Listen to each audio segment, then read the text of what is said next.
For English, Spanish, Japanese, Chinese, Russian subtitles, activate the subtitle button, please.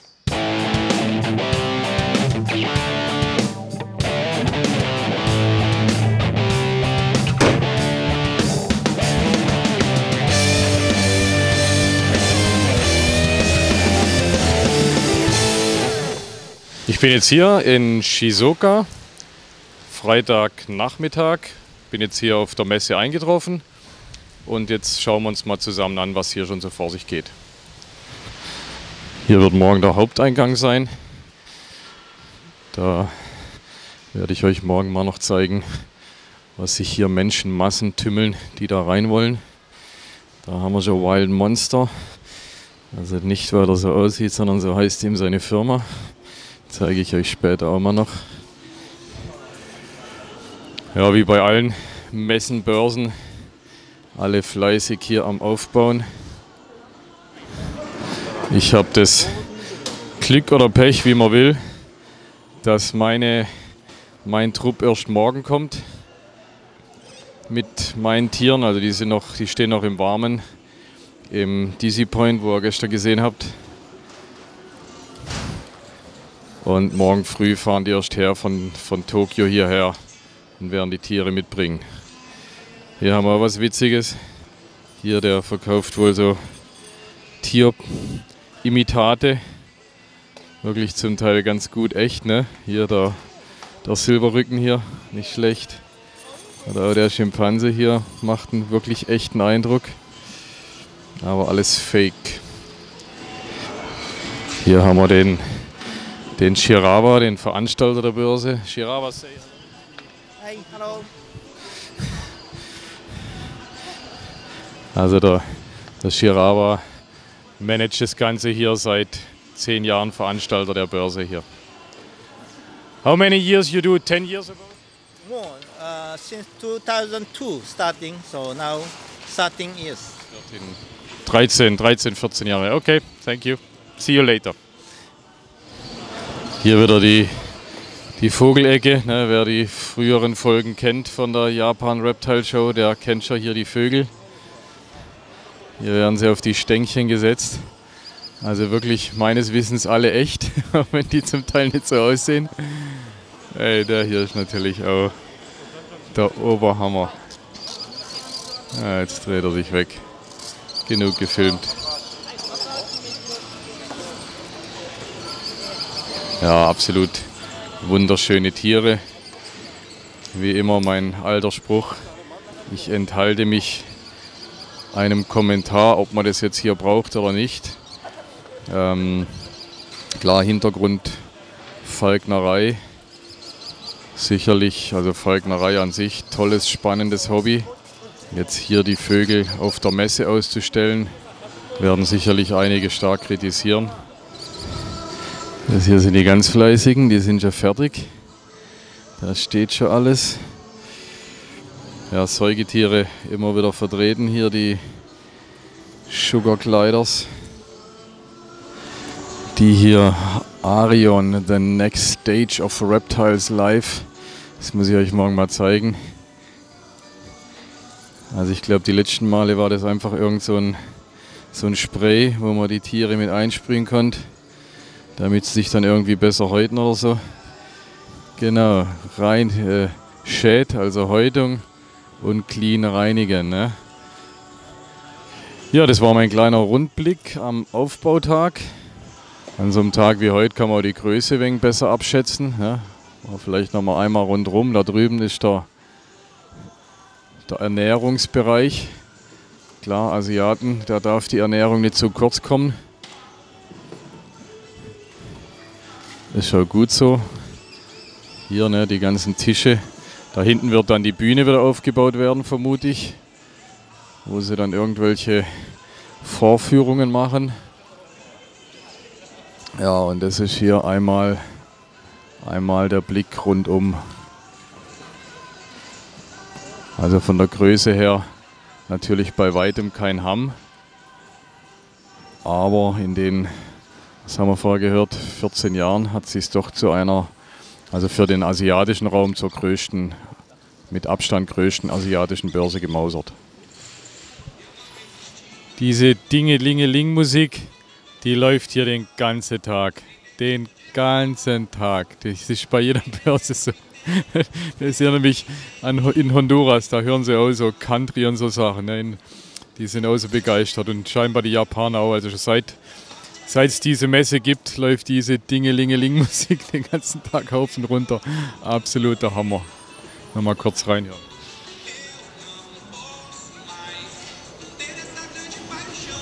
Ich wollte euch jetzt mal mitnehmen. Hier ist die sogenannte Sumet Party. Ne? Also der Nobu von Sumet Japan lädt immer einige Leute ein zum Essen am Abend. Wir sind ein bisschen außerhalb von Shizuoka. Ganz tolles Restaurant, wo wir schon ein paar Mal waren.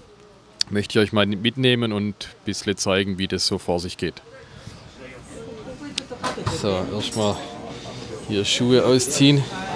So, dann ganz wichtig, dass man sich einen taktisch klugen Platz auswählt, irgendwo an der Wand. Weil hier so schneidersitzmäßig sitzt. Und da faulen mir immer nach einer halben Stunde die Füße ab. Und wenn man an der Wand sitzt, dann kann man sich wenigstens anlehnen. Die Atmosphäre lockert sich. Jeder hat ein Bier vor sich stehen. Die Handys dürfen natürlich auch nicht fehlen. Ne? Der klassische Asiate knipst sein Essen erstmal und stellt es auf Facebook, bevor er anfängt. Er wird jetzt nach und nach immer weiter aufgedeckt. Jetzt kamen hier so Fleischspieße, gegrillte. Ne? Also von allem hier auf dem Tisch, dieser Sashimi, aber wahrscheinlich, weil wir es halt einfach bei uns gar nicht so haben, geschweige denn so frisch haben. Definitiv mein Favorit hier. Die Party neigt sich dem Ende zu. Alles steht auf. Genug gegessen, getrunken. Zwischen Aufstehen und wirklich gehen liegen in der Regel dann auch noch mindestens 10 Minuten, weil eben einfach dieses japanische Verabschieden dazu kommt. Die jüngeren Leute nicht mehr ganz so extrem oder die relaxen, aber nach wie vor wird es relativ stark praktiziert. Schöne, die Asiaten sind ja immer richtig fotogen, sie freuen sich, wenn sie gefilmt werden. Hier haben wir das Personal, freut sich auch immer.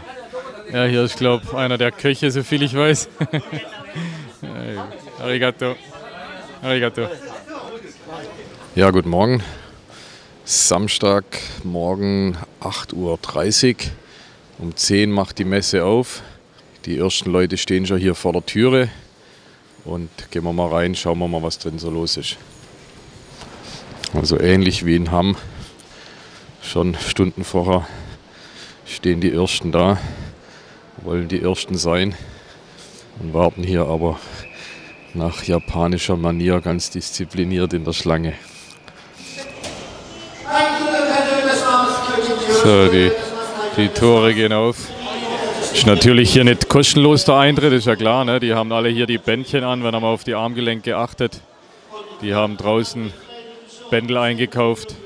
Deswegen staut sich dann hier natürlich nicht. Ne? Die haben schon ihren Eintritt entrichtet. Ihr seht, die Börse ist eröffnet, die Tore sind auf. Schon jede Menge Leute da. Also ich glaube, der Besucherandrang ist recht gut. Ich denke, der Anbieter ist zufrieden. Auch für uns bis jetzt ganz gut gelaufen hier. Zum Teil, ne, hier haben wir den anderen Kollegen wieder. Der ist mit dabei als Maskottchen. Also zum Teil haben sie dann, wie gesagt, wahnsinnig enge Beziehungen zu ihren Haustieren. Jetzt werden wir mal zusammen ein wenig rumlaufen, mal schauen, ob wir, oder beziehungsweise was wir an besonders seltenen Sachen finden. Es gibt doch einige wirklich Raritäten hier und da gehen wir jetzt mal auf gemeinsame Suche. Hier haben wir den Haltungsrichtlinien entsprechend Behältergröße. Wir haben ja so und so viel mal Körperlänge, ne, bei uns auf den Börsen. Ich glaube, hier reicht es aus, wenn sie einigermaßen quer reinpassen oder hochkant. Hier haben wir Albino Iguana. Das ist gar nicht durch das Licht. In die Kamera kommt die Farbe wahrscheinlich gar nicht so gelblich raus, wie sie in Wirklichkeit sind. Da haben wir irgendeine Schwarz-Leguan-Art für 2000 Euro. Hier ebenfalls. Wenn man jetzt mal ein wenig auf die Preise achtet, also das ist ungefähr 2500, 2000. Hier hinten was billigeres für ca. 600, 1000, 3000 hier wieder.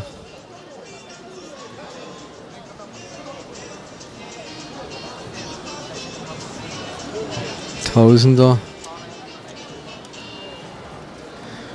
Also wie gesagt, die Wasserschildkröten, das sind hier absolut hochpreisige Sachen. Ne? Das ist wirklich brutal, wie der Markt hier. Hier Tannenzapfen. Da steht schon gar kein Preis dran, da steht nur Ask. Also die Tannenzapfen sind ja auch die letzten Jahre preislich absolut explodiert. Also ich schätze mal, da wird irgendwas um die 5000 kosten, wenn es überhaupt reicht. Hier ein schön, irgendeine Cenosaurus-Art. Circa 2000 Euro. Das muss wohl sowas Egernia-mäßiges sein. Hier wieder seltene, ich gehe mal auch von Cenosaurus aus. Da oben haben wir Shinisaurus, Crocodilurus. Da haben wir alten Bekannten, den Genki-san. Ah, okay. Ja, er hat erzählt, er hat Paridura pictus, eine andere Farbe. Ja, very nice orange color, huh?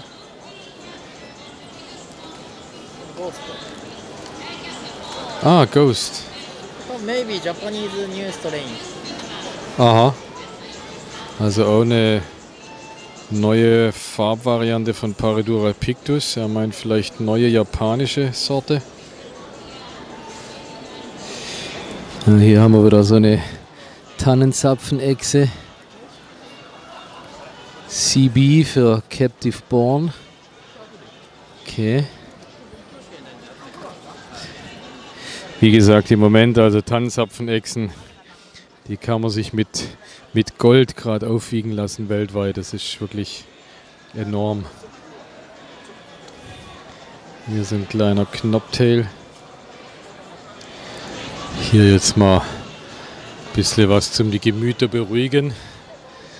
Schöne Chamäleon-Displays, dem europäischen Standard entsprechend, würde ich mal sagen. Abgesehen davon, dass die Besatzdichte zu hoch ist, natürlich. Ein schöner roter bzw. Albino Iguana. Albino Red Ears gibt es auch noch. Deutschland verboten mittlerweile, ne? Ach hier. Albino Teu. Hier haben wir, also der Veranstalter hat jedes Jahr irgendwelche Schautiere. Und dieses Jahr hat er diese Varanus varius als Schautier organisiert. Also circa knapp 2 Meter großes Tier. Das ist der japanische Salamander. Ja, also deutsche Feuersalamander hier. Bitte niemand die Preise angucken, nicht dass irgendjemand anfängt, die Tiere zu fangen und zu schmuggeln. Endlich haben wir jemand, der die wissenschaftlichen Namen hier hinschreibt. Malaclemis terrapin macrospilota. Knappe 4000 Flocken. Leute, guckt mal auf den Preis. 2,5 Millionen. Also sprich 25.000. Also eben noch mit Babyzeichnung, ne, Varanus varius. Der gleiche wie wir drüben, oder wo hier als großer Display ausgestellt wird. noch mit Jungtierzeichen. Da sind die so schwarz-weiß gebändert. Ich habe mich schon gewundert, was die hier machen. Mit ihren Umhängen hatte ich mich heute schon gewundert. Ich glaube, man kann da hingehen und sich halt fotografieren lassen. Ne? Der Kim aus Barcelona, er macht alles. Wenn das nicht hier der absolute fancy Stand Nummer 1 ist, ne? Guckt euch das an, das ist eine Promotion hier und die Kamera taucht auf, sagt Hallo, ein Selfie für das Produkt der Show. Hier der Chan hat richtig schöne Schmucksachen. Witzigerweise wirklich, also hier so aus der Szene, wirklich jeder hat den Schmuck um den Hals. Ne? Hier diese Schädel sind recht beliebt. Oder die Ketten, ne? Also mit Wirbelsäule geformt. Und wie gesagt, er ist selber Silberschmied, also das sind nicht irgendwelche gekauften, importierten Sachen, sondern er macht die selber.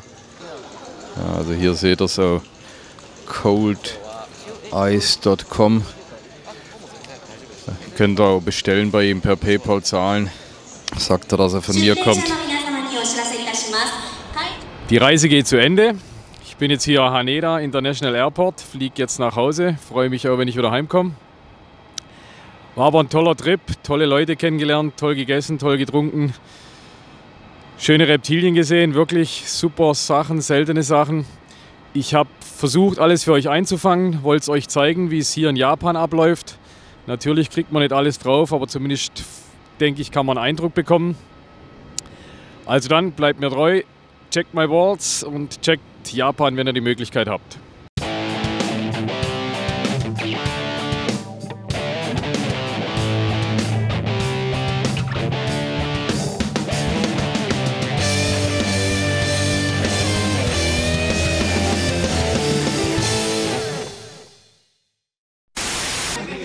Jetzt mal intern an Flo.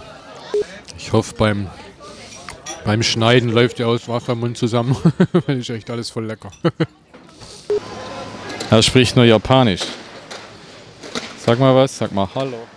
We also eat like Spätzle, you know, different type of noodle. And we like to have sauce, all the food we eat. We have some sauce and mix the noodles with the sauce. And then we eat some pork or meat. Yeah.